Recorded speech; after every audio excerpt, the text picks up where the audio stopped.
So I'm Orianna, and it's great to meet you guys. And I'm going to talk to you about some experience I've had towards building data-driven tools to empower mental health professionals. And because I figured everybody's very busy, I was like, let's just get to the point. What do I want you to take away? And so I think I'm going to make 2 points today and support them, hopefully. So data-driven tools for mental health would be super cool. I think there's a big need, and I think there are great opportunities. However, you have to check that simple things work. And I'm going to talk about at least one example where if complex methods don't beat simple methods, maybe we should be thinking about what we're doing. And in the least, I would argue that this means that we should be checking that simple things, how they work, so that then we can look at more complicated things. And also, it's kind of surprising how often simple things are overlooked in research. So just a reminder, but this is kind of what I'll be talking about. Okay, so I am really excited about data and algorithms. And computers and all these tools can help us. And so I wanted to work on really hard problems. And so I thought, what's a big problem? And I thought, well, nearly 1 in 5 adults in the United States is affected with any mental illness, which seems like a really big problem. And additionally, we can think about for individuals, this is a very intense problem. So some people who have mental health conditions find it to be an unpleasant experience, and wouldn't it be great if we could find tools that might help people manage their conditions? So what I'll talk about in a moment is some previous work looking at identifying how somebody is doing. And currently what I'm working on is trying to train counselors so that they can intervene in times of need. And so you could think about this as like 2 different points of interacting with mental health care, and there are many points, but these are 2 points that I'll touch on today. So just to talk about a little bit about my current work as a teaser, and then I'll talk about some prior work in a little bit more depth. You could imagine somebody reaching out in a time of crisis. I don't know if I can do this anymore. And you could think somebody is pushed into a time of crisis and they have nowhere to go, but there are crisis helplines or hotlines where counselors are trained in intervention skills and they try to help people through these times of need. And Lifeline is a national organization of helplines, and they report over 100,000 calls per month, and in 2018 it was 2.5 million calls just for Lifeline centers for the year. So this is like, again, this is kind of a big problem and lots of people are using these services. And these counselors who are responding are trained in a lot of different skills. So they train to move through conversations, and they're trained in like kind of micro interventions, so move through these conversations, and then these micro interventions at each message. And the overall challenge is that counselors need to learn how to practice de-escalation strategies without putting people at risk. And so what I'm currently working on is building a simulation to do this. And so currently people will use human-to-human role-playing. So you'll have, here we have like a novice counselor on the right, and the experienced counselor practicing as like the visitor on the left, and then they're conversing. And so we're trying to build a crisis bot that the novice counselor could interact with to try to like train. Really cool. Let's talk more about it later. Okay, so now I'm going to talk a little bit more about some previous work that we were doing looking at how to identify how somebody is doing. And why do we want to do this? Well, smartphones are an opportunity for care, as I'm sure you're all aware. We all have these smartphones on us, and they're very personal and ubiquitous, and we just carry them everywhere, and they know a lot about us. They know our social contact, how physical active we are. And wouldn't it be great if we could monitor mood with this so that you could do things like design new interventions or assess interventions? You could test lithium over or other therapeutics over these like long time scales, because you don't have somebody having to like enter how they're doing every day. They could just be monitored so you could see the efficacy of treatments. And you could also like push treatments back to the phone. So like maybe if your phone identified that you were in a time of need, a counselor could reach out and be like, hey, what's up? And so this would be super great if this would work out. So this is something that I was interested in exploring. And so I'm going to tell you a little bit about our work on trying to monitor mood from physical activity and sleep measured from a smartphone. This gets into a problem of how to evaluate this over this longitudinal type data. And then I'll leave you with some additional thoughts. Okay, so this was the goal. We wanted to monitor daily well-being from activity and sleep as sensed by a smartphone. And the reason for doing this is that it's simple, and it's also less identifiable than something like call logs. So people have looked at call logs, people have looked at like GPS location, but I was like, well, physical activity and sleep, which are sensed by the accelerometer, are highly correlated, so let's see how far we can get with those. And so we went and recruited a whole bunch of undergraduates at Berkeley, and we collected data from their smartphones, and we asked them how they were doing for 8 weeks, and every day they had to enter multiple times a day, how am I doing? By the end of the day, they were very annoyed with telling us how they were doing. But they did it, and it was great. And so then this was the plan, and we're familiar with machine learning pipelines. You like take some data, you process the data, you model the data, and then you like look at how well it worked. Okay, great. So we ran into this problem that I looked at the data, as we all should do, and here are two examples of two individuals. So the horizontal axis is the day, so progressing over time from left to right, and then the vertical axis is kind of like a mood score, so you could think up is like feeling better, and then down is like, you know, maybe you're studying for finals or something. And so the individual on the left varies a lot, and the individual on the right, so then it's very hard to get high accuracy with like a constant predictor, and the individual on the right is pretty consistent, right? So it's pretty easy to get high accuracy, okay? And further, these individuals are around different states. And the point of this figure is just like a graphic to show how much individuals vary. And then when you throw them all together, it can be a little bit misleading about how well you're doing predicting one's data. So on the right, you know, a constant predictor, a constant guess would do very well predicting how this person's doing. And on the left, that's not the case. And so how do you tease that apart? And so this led to some work that I did on how do we account for individual variability to avoid misleading performance results.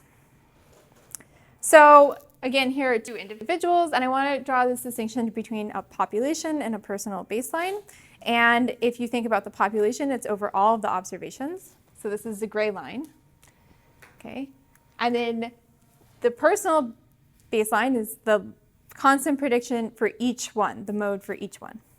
So we can see a few things. We can see that they're different for the different individuals, and that the population does not represent each individual.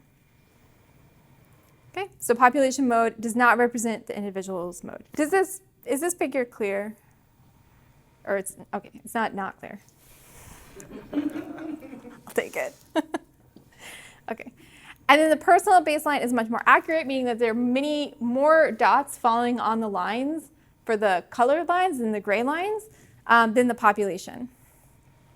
And like reminder, constant guesses are clinically useless. So I'm not advocating like this is a great way to predict how people are doing. I'm just saying this is something that like clearly maybe we should consider doing better than.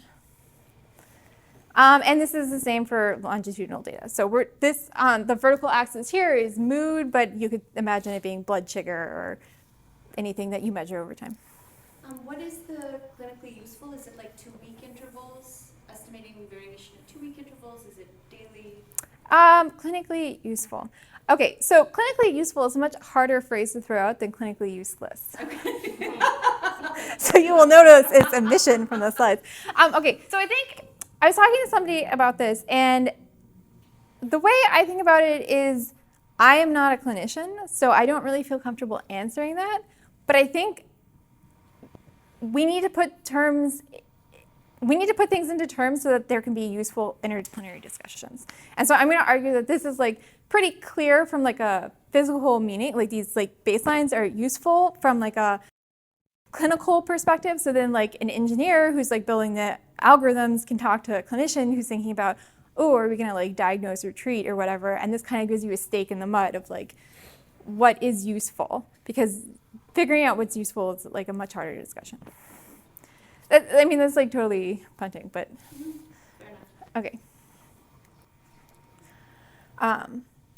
Yeah. Okay, so this is the idea between a personal and a population baseline. Okay, and so you think, okay, well, everybody compares with these, but does this leave room if we compare with the wrong one to have false positive conclusions? And so I looked at two common data sets. These are ones from MIT, and the other one is from Amherst, and they're very popular in this setting. So we used a standard machine learning pipeline, and we used features that are taken from the literature, used some standard models, and then we looked at how well are the models doing, and do they beat these like baselines. Okay, so there's going to be 3 data sets, and I'll just walk you through the first one. So the vertical axis is error. So lower is better. Okay, so the purple dot is the population baseline. So this is if we always predict everyone to be the same. And this is the green is the error is if we do population models. So we predict everybody given everybody else's data. The yellow is predicting each individual, a personal baseline, predicting each individual to be their personal. And then the pink is like a personal model. Okay? The important thing here is that there's this huge gap between the purple and the yellow. And this replicates on the 3 data sets. Okay? So right here, I can like point, so give me a hint. Okay, so like this gap is what I'm talking about. And the point is that these are both constant predictions. It's just like what the constant is changes for individuals or for the population. And these pinks are kind of like the best model that the strongest model that we built on this data. And so when you compare it with a purple, you might be like, wow, that's like a lot lower. It's like really improving. But when you compare it with these like personal baselines, you can see the pink is not really less than the yellow. And like that's the point, that there's this gap and your conclusions could fall, your data could fall in there and within that gap. So if you're comparing with the wrong thing, you might be concluding that the models are really working. And maybe they're not. So personal models are better than global models, but the models are not better than predicting constant predictions for each individual. Okay, and yeah. Sorry, and those, what are those errors measured by? Like, is it like the distance? Mean squared error. Okay. So like how well are you doing each day from like how well you actually do. So then you think like, oh, well, obviously this is like a really simple observation. People compare with like both baselines or the stronger baseline, and like it was shocking. We did a literature review, and 77% of studies, so the vertical axis is the number of publications, and then this is like the total publications we reviewed, and then like over here we have the number of studies that compared with a personal baseline, and 77% did not compare with a personal baseline. And so the point is, this leaves this gap. If your results fall in the gap, then you might be like, wow, the models are doing a lot, but they're not doing better than constant predictions. And so then it becomes like, is that clinically useful? And like, maybe it is. But I just think it should be out there. So similar, this is the data taken from the published results that published enough data for me to like put it onto a graph. And so the important thing again is here, this yellow, these are the personal baselines, and these are the population baselines, and you can see that like the personal baselines are much stronger than the population baselines. So there's this gap, and again, it's like we want to compare these pink personal models to like the personal baselines instead of the population baselines, because if we compare it to the population baselines, like wow, like these machine learning models are killing it. But if we compare it to like a constant prediction on individuals, the story is not as clear. Okay, so what are we going to do? So I propose using this new framework, which I will refer to as user-lift. And so user-lift is just like, here we have the model, so you can imagine like this is how accurate the model is, and on the left we can imagine this is a personal baseline, how frequently somebody reports the same thing. And so you can consider user-lift just a chain, the difference. Okay, and so then this framework that we propose is to calculate this user lift for each individual. So how much is each individual improving? And then report descriptive statistics. And then you can use a permutation test to say, like, are the models statistically significantly better than constant predictions? And this, again, is like applicable to any longitudinal data. So whatever you want to monitor. Okay, so just looking at the data that was reported to sufficient detail in the works that were reviewed gives this plot. So the horizontal is the baseline error and the vertical is the user lift. So that black line is whether the models are beating a personal baseline. And you can see that the different studies reported various results, and some of them are struggling. So the idea is that this user lift is supposed to like identify, like, is the model doing better? And then you can conclude, is it enough? Have you seen or done this with any other kinds of longitudinal monitoring data? I was focused on this type of monitoring, subjective well-being. Okay. Okay, so now we get back to the question. So what did I want to do? I wanted to look at monitoring daily well-being. And so I'm going to do this now that we have this framework in place. We can use this to like evaluate this data set. All right, so we got this data from undergrads. Then we went through our pipeline. I looked at daily variables of sleep, how much sleep the night before you got, and the duration, the quality of the measure of quality of the sleep, and then physical activity. Standard machine learning models, and got some conclusions. So with mixed effects models, we found positive correlations. For mood, sleep, and daytime activity were positively correlated, which seems good. And then for energy, like how energetic people felt, there's a positive correlation with the day of the week. So on weekends, people felt more energetic, and daytime activity. So the more physically active you were, the more energetic you felt.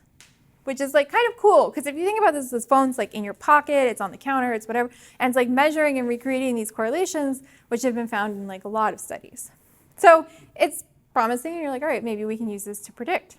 So then we did that. We tried to predict well-being given these measures. And so you can see over here, these are p-values, our favorite. And so they're significant. So this is the p-value on the user lift. So are the models doing significantly better than constant predictions? And it's like, yes, they are. But if we look at the average user lift, so this is how much better is it doing than a constant prediction, it's like 5 to 6 percentage points. And so like, then you can go to a clinician and be like, okay, is that useful? And I think that's a discussion people should have. But these are the results. So there's a significant improvement, but it's modest improvement, in addition to these positive correlations. And I would like to point out, like, there's a lot of limitations to this work. It was not clinically diagnosed population, so maybe if we had like people with clinically variant disorders, maybe it would be a different story. It was a very small population, so yeah. So what I presented, okay, so taking a step back, what are we talking about?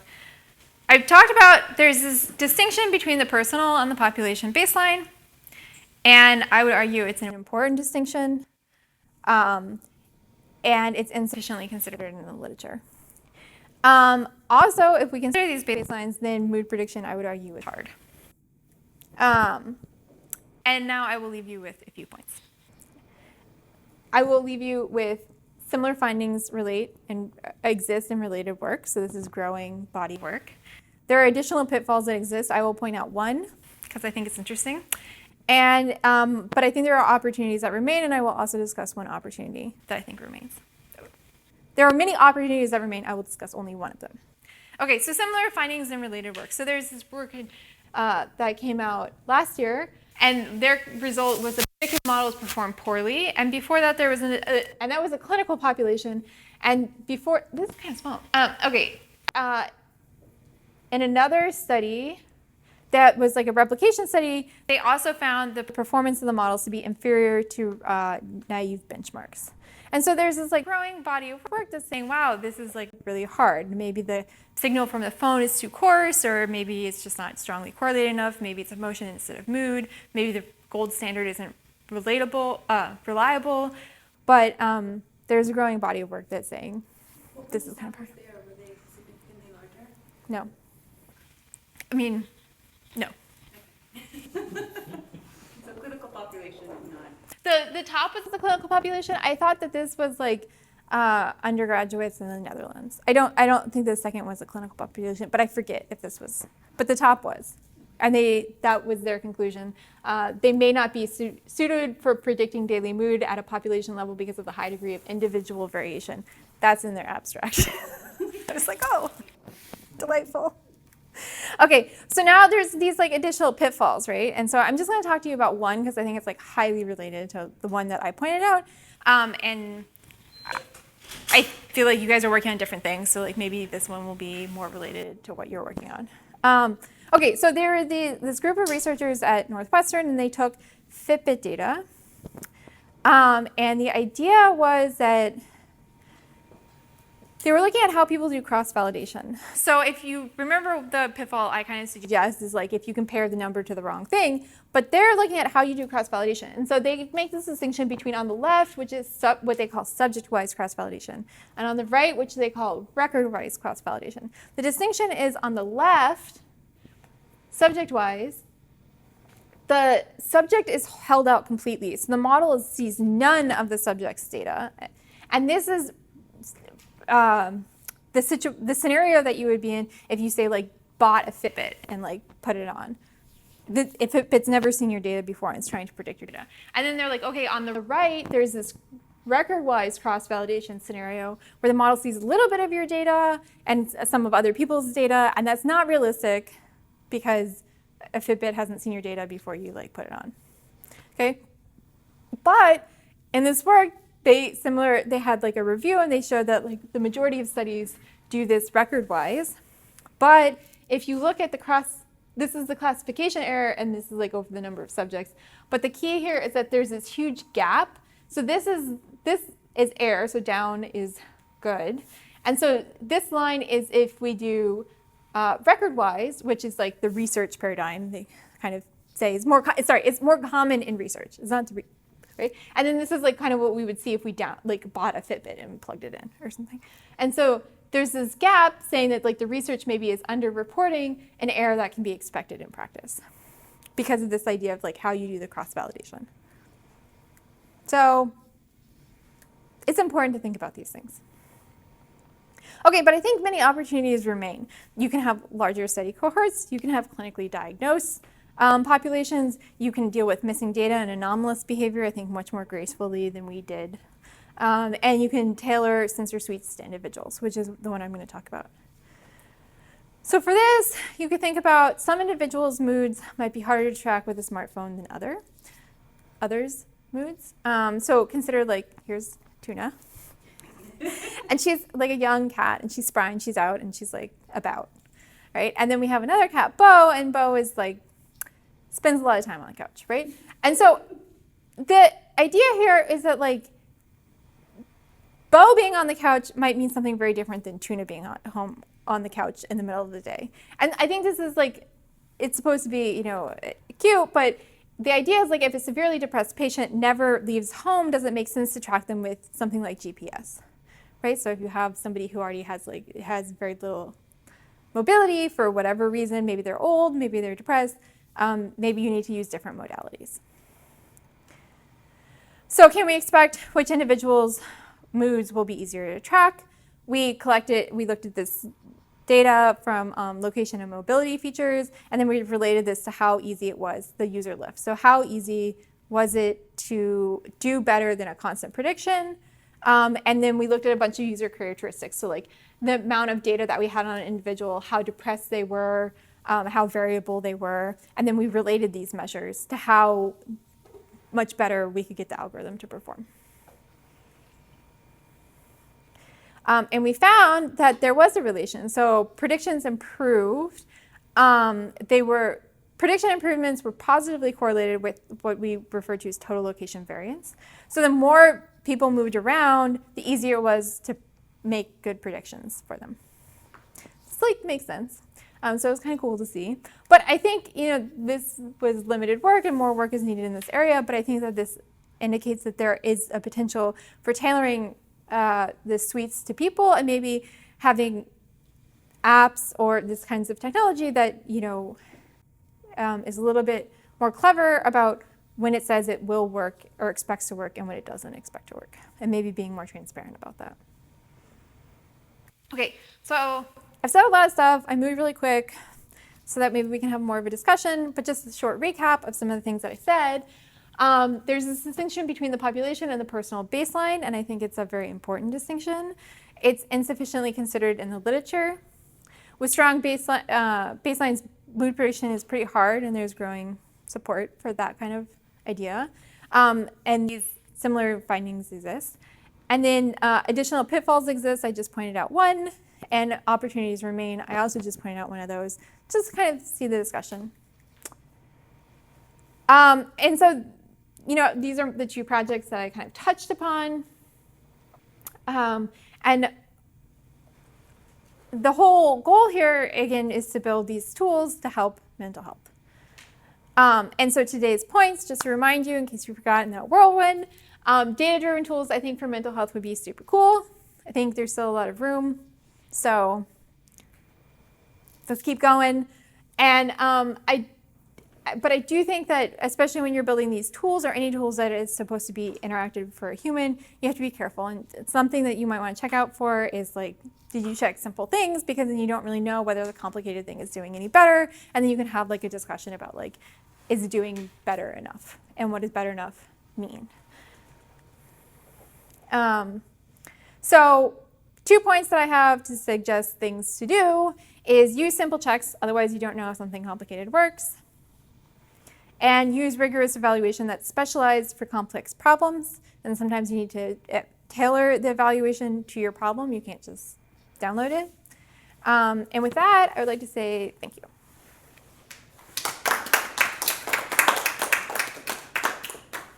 Yeah, so I guess it seems like a pretty, I guess, gaping error to make to not take this into account when evaluating models. And so do you think, and maybe this is it's only recently that, you know, since maybe perhaps your paper's published, this has become more people have made aware of this. But do you think there's some element? I guess what do you think might be the cause of that oversight? Like, is it to some extent willful blindness? Is it people just generally didn't think of this as a? That's like a really big question. Okay. That's very speculative. Okay. Yeah, I guess I don't. Lucky for you, I'm a very speculative person. Yeah. No. Yeah, no, that's kind of like, is it intentional or is it not? It kind of gets to that. And like, it's probably not intentional. I don't know. I don't know if it makes sense to speculate that much on it, but, you know, I guess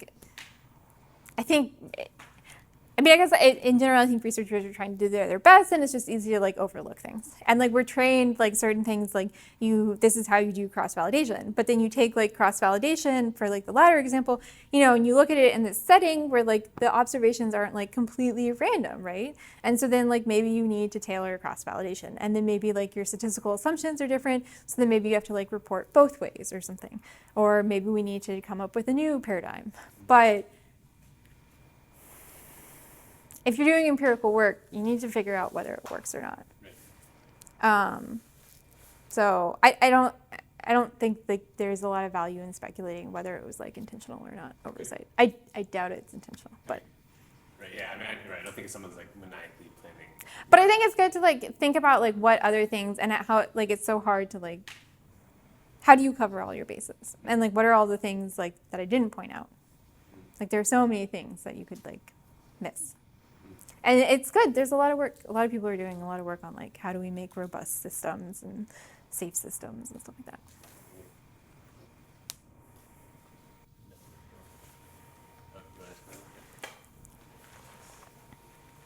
Hi.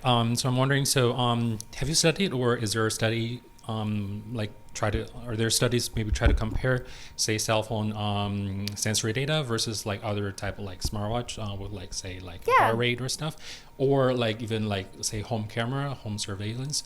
So say like if everybody has a cell phone, but if you want the maximum accuracy, what extra kind of like devices would you want to maybe invest on? So I'm just wondering what's your opinion or yeah. I think there's a lot of work using all different kinds of modalities. I think what's really hard is like when you talk about different data sets to aggregate the data in a graceful way.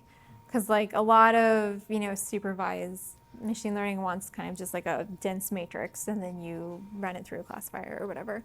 And so like when you talk about like heterogeneous data sources, you have to talk about like a lot of missing data, and like it's very hard to aggregate the data. So I haven't seen, I could be wrong, but I don't know. I'm definitely blanking on like studies of people taking like the home data with the watch and the phone, but people do take phone and watch and put them together and try to do that. The problem with the watch or like the wearable is like people don't wear it. I mean, yeah, there's a taper off, so that's the problem with that. But I think there's thoughts that that's a better, I don't know.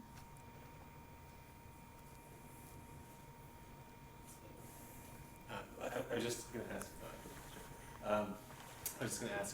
Because so you talk about how there's how it turns out that a constant predictor can be like more effective than a lot of these models. So given that we know that, as long as it's based on an individual baseline, like first of all, how much data do we need to establish that baseline, and then is there any way to apply that in some way? I guess because it's a constant value, it maybe isn't as it's harder to make decisions based off of that, but is there some way we can use that? Maybe even just to focus on the right population. I don't know.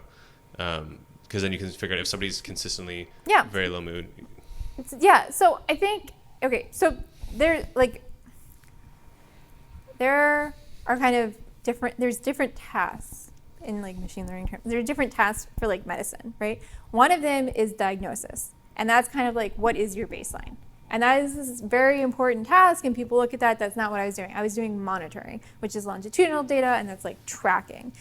So I think from the perspective of like identifying baseline, that is a diagnosis kind of task, and that is very important. Now, the question that you're getting more to of like, can we use these constant predictors? Maybe, but I think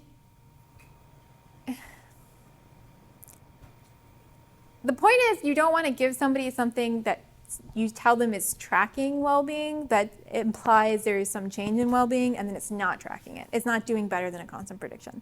So like if, there are clinicians who feel like predicting every day somebody is the same measure, then that's helpful, that's okay.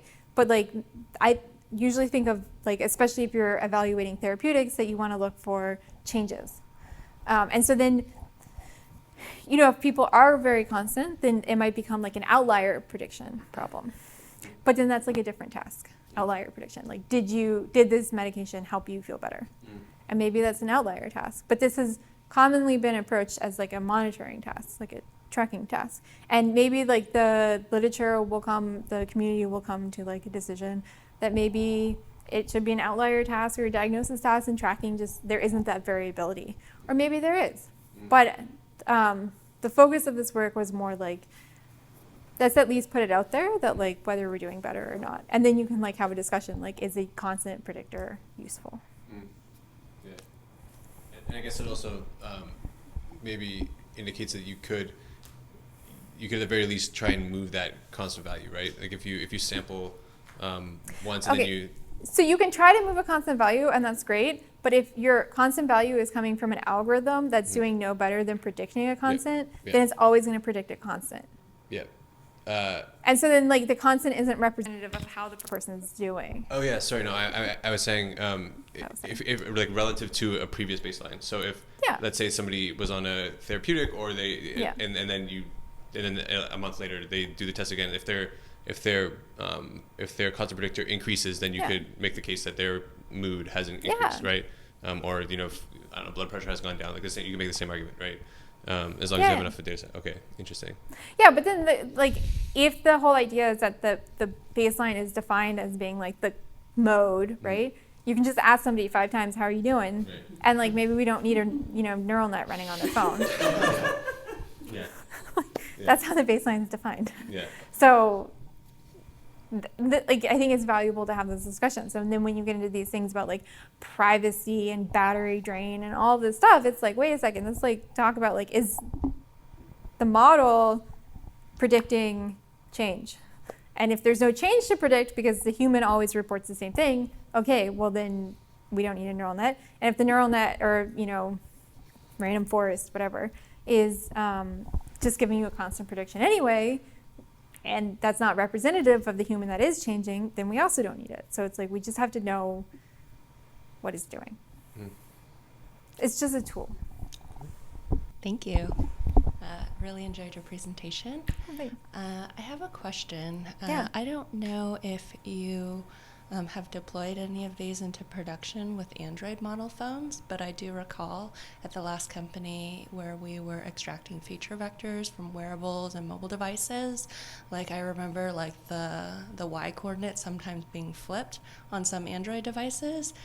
How did you kind of think about like kind of normalizing the different types and qualities of sensors across Android devices when you were doing this sort of data collection? Yeah, that is like a great question that we wanted to get into. So I omitted my slide on the data cleaning pipeline. You're welcome. So yeah, like this data is like really messy, and this kind of gets back to the question of like, well, maybe we could have more complex data. And it's like, yeah, but that introduces more things to handle. So like the features that we use for physical activity, getting down to like the XY, we tried to like normalize them into like how much the phone was moving, and less about like the dimension. So lots of like norms and stuff. And then that turned into a classifier on like, are you moving or are you not? So like each of these stages, there is like lots of room for noise. And something that I wanted to look into was like quality of the phone. And our sample was just not big enough to normalize. You need so many phones of each model. And like, man, undergrads have a lot of different models. So, and then it's like hard because you have to like make some kind of assumption about like, do you do it by cost? But you really have to do it by like cost of the sensor, because like, they're all heterogeneous and stuff. So I did not get to that. I was really interested in exploring like the phone sensitivity to like downstream measures. Not a big surprise, but there ended up being like quite a bit of variability across populations where we installed our SDKs on like beauty apps and other sorts of applications. There was a very, very wide variance to the point where we ended up disregarding the Android data set and focus squarely on the iOS segment.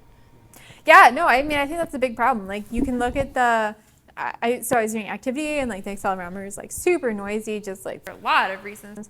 And you can look at the phone, and some of them have these beautiful curves, and then some have been deadened, and you're like, this is like a big problem. And so I definitely wanted to do something with like downstream noise. And so that's where this idea got towards the filtering. You could think of it as like filtering people on like, and you could filter, one of the things could be like, I looked at characteristics on like, are you depressed, or like, do you have variability? You could also look at like, is your phone capable of measuring this? I wanted to include that, but we just didn't have the support for that. So it's possible, but I think some of the other studies were iOS, and so yeah, I think phone sensitivity is really important. Totally agree. I had a quick question. Yeah. You talk about the populations that might be more amenable for accelerometer data, more amenable to monitoring. What other signals are you excited about or have seen emerging for capturing more clinically useful Monitoring? Yeah. Like what signals are going to give us the clinically useful monitoring? Okay. More speculation. Okay. Yeah. I don't know, but I do think I think there needs to be more error kind of analysis and error quantification. Like this is like a component of it, of like the phone sensitivity, but I think that needs to be done on also like a behavioral setting, on like some people leave their phone on the dresser and go to work all day. And that's not a bad thing. It's just like, it's not going to track your mood. Or maybe it is, because like one day you're home messing with the phone and maybe that's a signal. But like, we need like huge samples, and then I think cohorting. I think that would be really interesting. So I think it's less about like, what modality is it going to give, but more like how do you identify certain modalities for different people. Yeah, and somehow leveraging other people's data, because like a complete data set on an individual is really hard to gather. And so like you can get like really excited about like really complex architectures and stuff, but it's just like you don't have that much data on an individual because they have to like enter it every day. And it's just like really tedious. Yeah. And so just collecting the data is really hard. And then once you have the data, if like the more data you collect, I think the more you have to question the quality of the data because you get like bored entering it. And so like that's a really big challenge that like I'm surprised hasn't come up, but like it often comes up with this kind of work is these like ground truth, you know. And so I think there's a lot of work looking at like sensors and stuff, so like bio kind of stuff. Yeah, that's good. But then I also think it's good to keep in mind, I think that's really hard, but maybe more fruitful. I think it's also really good to keep in mind not just like what will give you the signal, but what's realistic for like a patient who's depressed. Like, are they going to put on their wristband every day, or whatever it is? Are they going to? So like people have talked about like mood monitoring with like the car. That's great. Like if that will work, that's great. So I think keeping in realistic, like what is realistic to deploy, and like maybe some sticker would give it to you, but like if it's not deployable, then let's look at some other things that might be coarser, but realistic. And that's that trade-off. So that's why I went with the physical activity and on the phone. And then I have one question for anyone here who might, I don't know if you would know, but are personal baselines a sort of norm in industry work? Do people know? I mean, physicians definitely, well, some physicians know that. Like I was told multiple times when I was researching into healthcare, and you can speak to that as well, but a lot of doctors say, yeah, the only thing that matters is what your normal is. So if someone would come in with a really low blood pressure, but it's the first time they've ever met that person, they'd ask, okay, what's your normal blood pressure? And some people just have like absurdly what looks like, you need to go to an ER blood pressure just all the time walking around. It's the same for basically any biometric. But like in apps that are monitoring these things, do we know how industry evaluates? You referred to the literature a bunch. I feel like this is not like this like amazing. Like people who like work on this kind of data should have seen like you plot the data and like my first two plots, like one person's like this and one person's like that. I mean, that's just what these data sets look like. So you just think researchers I don't know who have published recently and made their way into your review were just could have reported more. I think they could have reported more. Yeah, I don't know.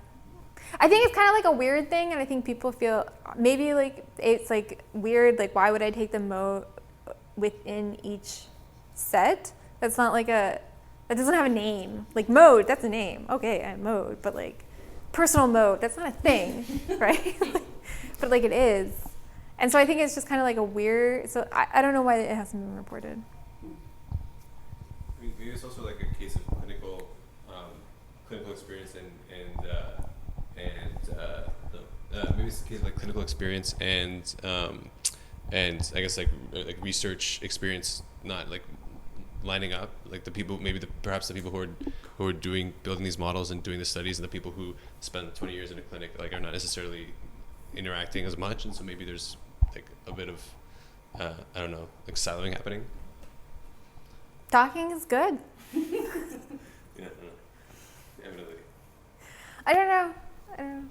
I don't know if that's like the most, I don't know if, I think it's good to like just acknowledge that maybe we all need to report more. And like exploratory analysis is